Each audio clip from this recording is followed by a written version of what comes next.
Hi, future Let Buzzers. We are the Let Mentors. Hi, I'm Miss G. I am Miss Joy. I am Sir Brian. I'm Sir John. I'm Miss Rhea. And I am Miss Lee. For more exciting videos, don't forget to hit our notification bell down below. Please don't forget to like, share, and subscribe our YouTube channel. Kudos Matutundo! Your mind was calling, girl, let me provide your needs. Freaky girl under the sheets. With your love when things start slowing down, I know you got me, baby. Good morning, future Let Passers. So the elite Let Mentors are here. And this is Miss Lean, one of your mentors for today. And here we have a set of questions for professional education.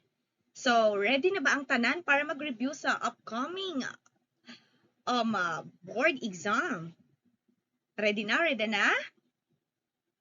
Alright, so let's start. So we have here question for number 1. So number 1, a hypothesis is blank. So bibigyan ko lamang kayo ng 5 segundo para sagutin ang tanong na ito. Alright. Okay, so let's check if your answer is correct. But first, magkaroon muna tayo ng rationalization. Okay lang ba?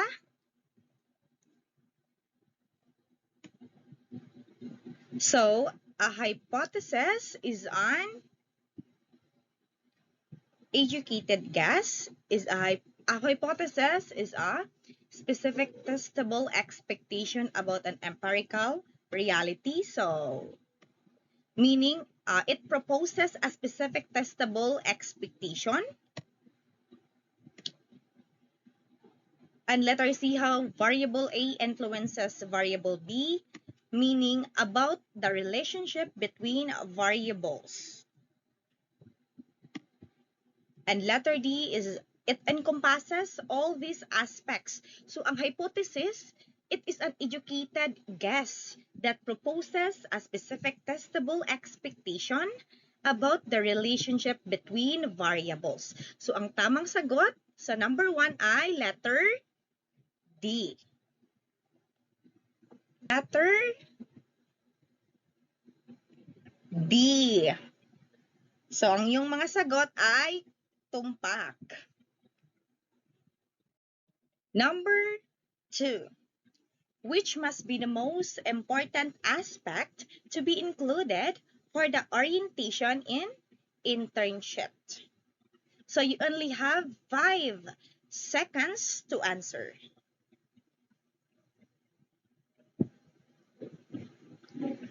Okay, so let's check if your answer is correct. Okay, so your answer is letter C. So lahat kayo ay nakakuha ng tamang sagot. Very good. Papasa kayong lahat. So,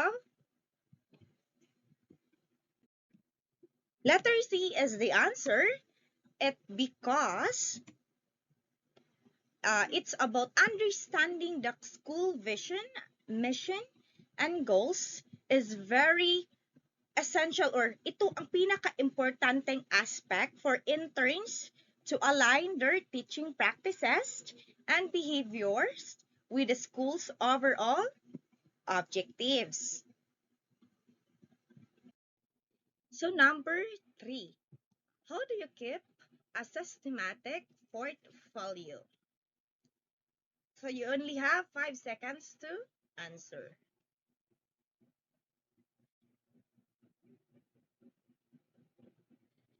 Okay, so let's check if your answer is correct.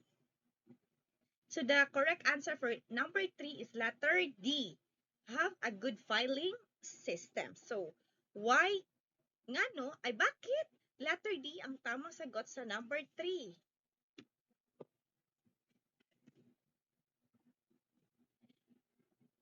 Letter D ang tamang sagot at because when we say systematic, it's about organizing and storing the contents of the portfolio in a logical and consistent manner making it easy to access and retrieve the information when needed.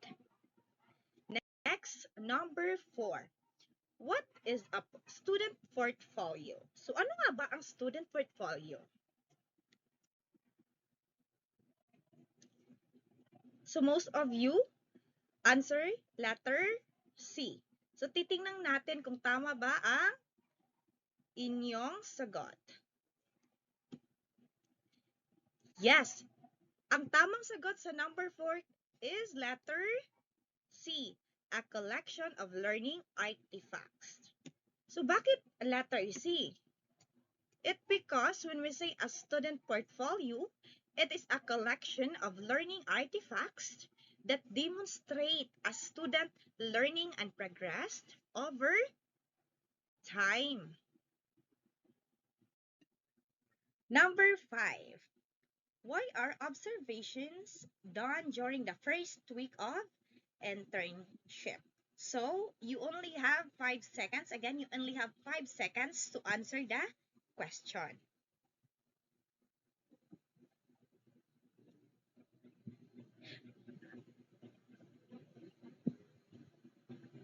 O so, titingnan natin kung ano ang tamang sagot nito. So, ang sagot ay hindi letter A, not to know your students in class. Hindi rin letter B, to comply with the requirements. Titingnan natin kung letter C ba ang sagot. Hindi rin. To meet your cooperating teachers. So, ang tamang sagot nito ay letter D. To allow the practice teachers to be immersed in the class. So, observations are typically done during the first week of internship to allow the practice teachers to be immersed in the class and become familiar with the school cultures, policies, and procedures. Next, number 6. What kind of issues or problems require action research?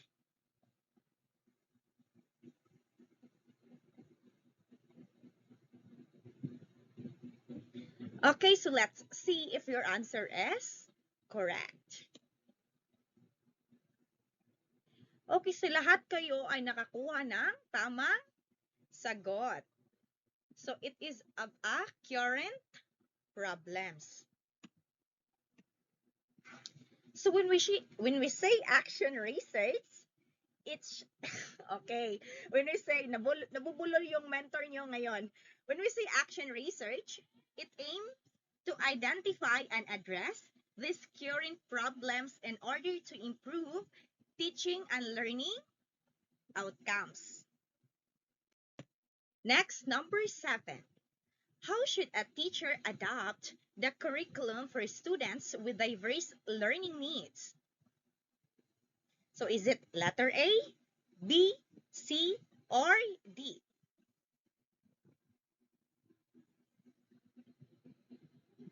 So lahat kayo ay sumagot ng letter C. So let's check if your sagot is correct. Okay, so everyone got the correct answer. It's a letter C. So why letter C? It because when we say differentiated instruction, it ensures all students' needs are met regardless of their learning abilities. So number 8, which of the following best describes culturally responsive teaching? So you only have 5 seconds to answer the question for number 8.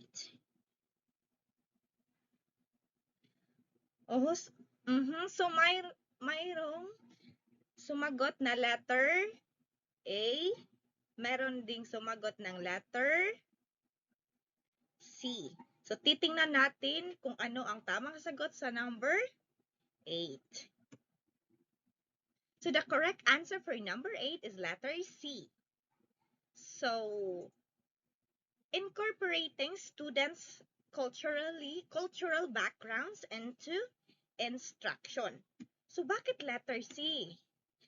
Because when we say culturally responsive teaching, it involves acknowledging and incorporating students' diverse cultural backgrounds to create an inclusive learning environment. Number 9. What is the difference between the formal and informal curriculum? So ano nga ba ang kaibahan sa formal and informal curriculum?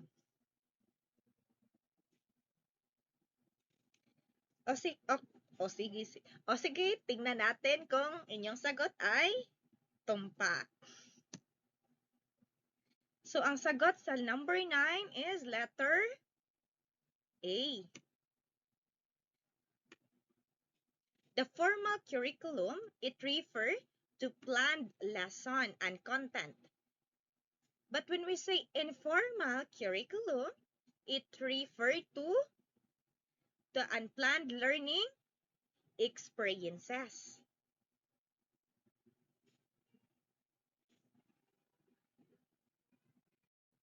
Alright, so let's proceed to number 10. What is the purpose of formative assessment in the curriculum?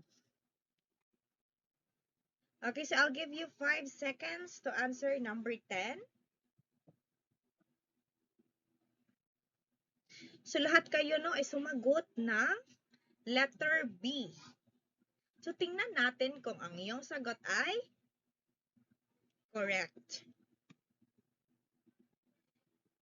So the answer is letter B. So lahat kayo ay nakakuha ng tamang sagot. So bakit nga ba letter B ang sagot sa number 10? It's because when we say formative assessment, it provides ongoing feedback to teachers and students, allowing for adjustment to improve learning outcomes. Number 11. How can creativity be incorporated into a standardized curriculum? Is it letter A, letter B, letter C, or letter D? So it's your turn or it's your time to answer number 11.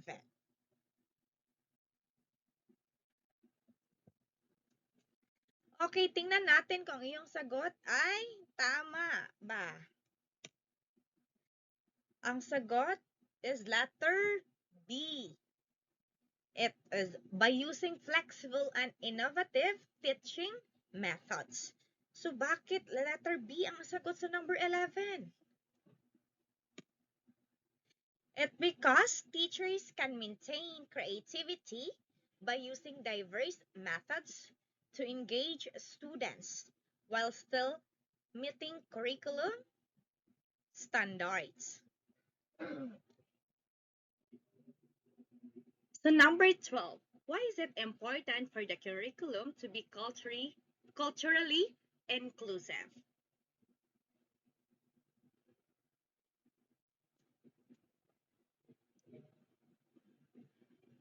All right, so let's see if your answer is correct. So the answer for the number 12 is letter B. To ensure that all students see their backgrounds reflected. So bakit nga ba letter B ang sagot sa number 12?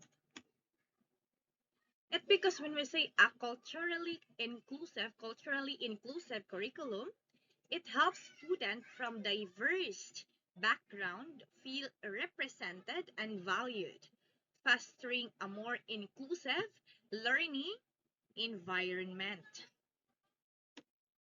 Next, number 13. Which of the following can be a challenge of curriculum pacing? Is it letter A, letter B, letter C, or letter D?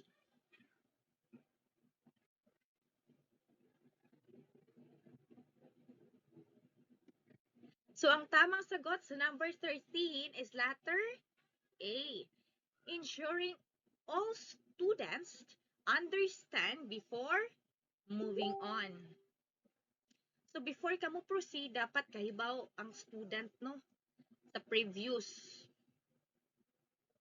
kaganapan. So, bakit letter A? At because teacher must carefully pace the curriculum to ensure that all students grasp the content before progressing. Number 14, rather. What role do textbooks play in the school curriculum?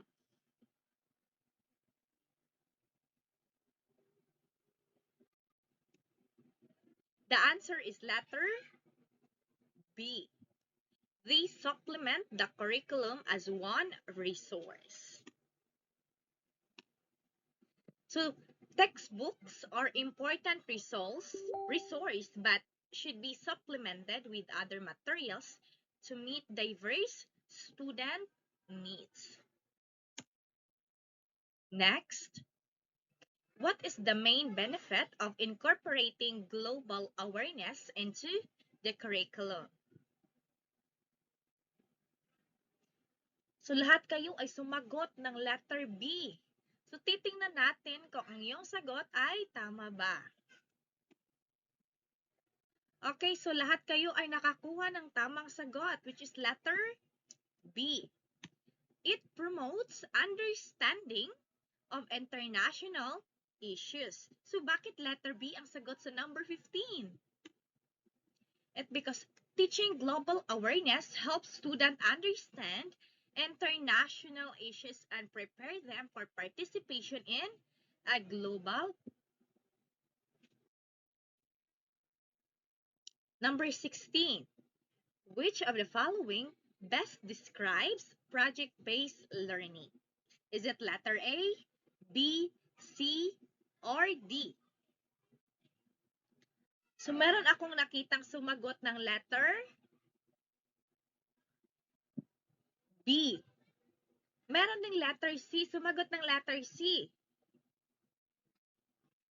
So, tingnan natin kung ano ang tamang sagot sa number 16. So, the answer is letter B. The following that best describes the project-based learning is a learning is centered around long-term, real-world projects. So, bakit letter B ang answer?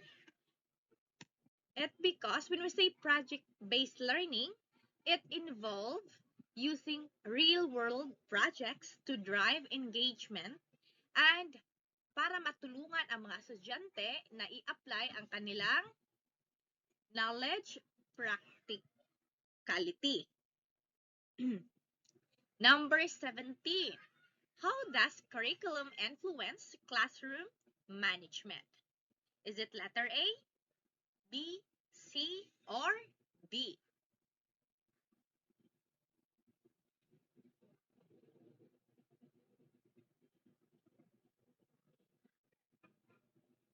So, lahat ay sumagot ng letter A. So, tingnan natin kung ang sagot nga ba ay letter A. Ang sagot sa number 17 is letter B. It defines a structured plan that helps students focus. So, bakit letter B and then letter A? It's because a structured and engaging curriculum helps students to stay focused, which supports better classroom management. So, letter B ang tamang sagot sa number 17 ha, hindi letter A. 18. Which of the following is not a component of the school curriculum? So, ano nga ba ang hindi component or hindi kabilang sa school curriculum? Is it letter A, B, C, or D?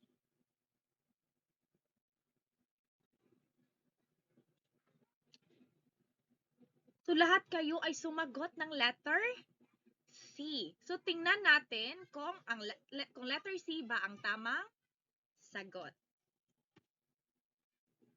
So lahat kayo ay nakakuha ng tamang sagot. So the answer for number 18 is letter C. Student personal opinions is not a component of the school curriculum. So bakit letter C? It because when we say student personal opinions, it talk about the non-formal components of a curriculum, though student feedback can help improve it. Next, how does the curriculum impact student learning outcomes? Is it letter A, B, C, or D? So again, bibigyan ko lamang kayo ng 5 segundo para sagutin ang bawat katanungan. Okay, so let's check if your answer is correct. Letter B. It provides a structured plan for learning. So when a curriculum, it offers a framework that guides student learning, ensuring a consistent approach to achieving educational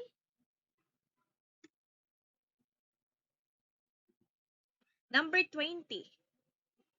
Which of the following is a challenge teachers might face with a standardized curriculum? Is it letter A, B, C, or D?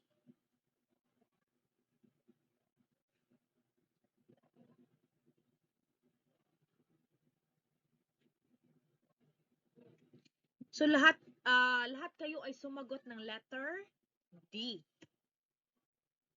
But the answer for this is letter B. Pressure to meet standardized test results. So bakit nga ba letter B ang sagot sa number 20?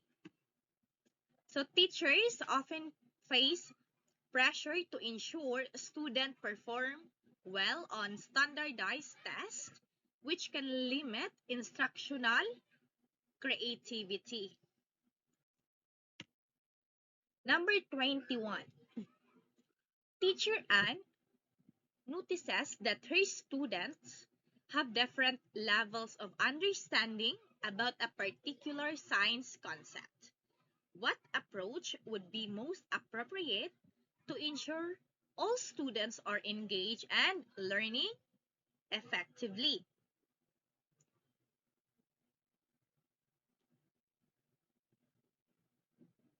Okay, so let's see if your answer is correct.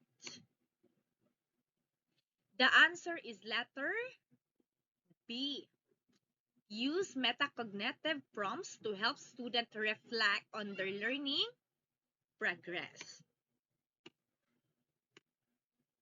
So this strategy engages all students by encouraging them to assess their understanding and adjust their learning strategies accordingly. So when we say metacognitive, it is your self-reflection if may progress ba, may progress ba, may natutunan ka ba, kung anong area nga ba ang dapat mong mas i-improve. Number 22. Teacher Rhea notices that some students do not participate in class discussions because of language barriers. What is the most effective approach to ensure these students are included? Is it letter A, B, C, or D?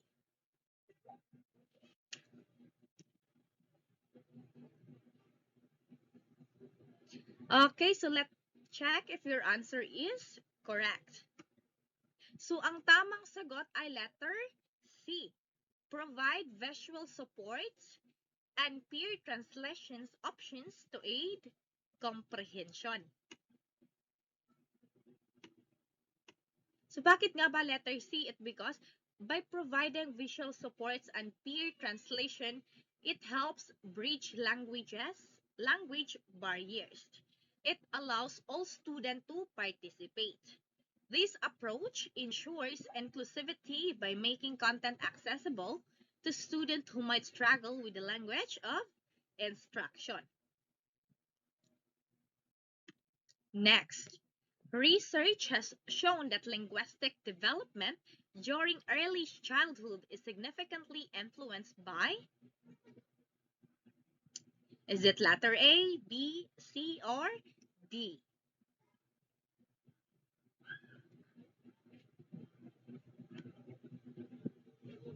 So, hindi letter A.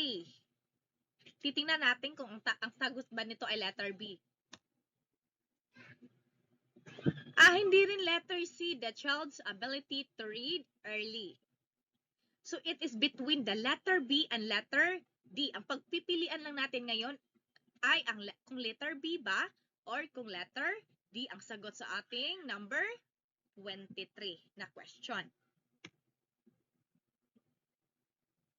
Hindi rin letter D, the child's environment having no impact. So, ang tamang sagot is letter B, the amount of exposure to language and social interactions. So, when we say linguistic development, it is heavily influenced by social interaction and language exposure. Children's ability to communicate and learn effectively is enhanced through frequent, meaningful conversations. Number 24.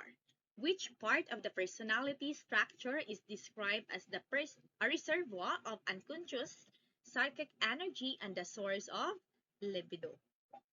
Is it letter A, B, C, or D? So, lahat kayo ay sumagot ng letter A. So, tingnan natin kung ang iyong sagot ay tama ba. Hindi letter B. Okay, atin ang hindi natin na include ang letter A. Dumiretso tayo sa letter B. Let's see if ito ba ay super ego? Hindi rin. So, it is between letter A, the id, and letter D, none of the above. Okay, so the correct answer is letter A, the id. So, bakit nga ba id ang tamang sagot sa 24?